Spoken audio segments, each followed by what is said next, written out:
नमोऽस्तु देवि वाराहि जयैकारस्वरूपिणि जपित्वा भूमिरूपेण नमो भगवतः प्रिये। जय क्रोडास्तु वाराहि देवि त्वाञ्च नमाम्यहम्। जय वाराहि विश्वेसि मुख्यवाराहि ते नमः।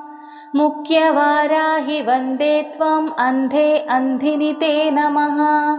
सर्वदुष्टप्रदुष्टानां वाक्स्तम्भनकरी नमः। नमस्तम्भिनि स्तम्भे त्वां जृम्भे जृम्भिणि ते नमः। रुन्धे रुन्धिनि वन्दे त्वां नमो देवी तु मोहिनी। स्वभक्तानां हि सर्वेषां सर्वकामप्रदे नमः। बाहोस्तम्भकरी वन्दे चित्तस्तम्भिनि ते नमः।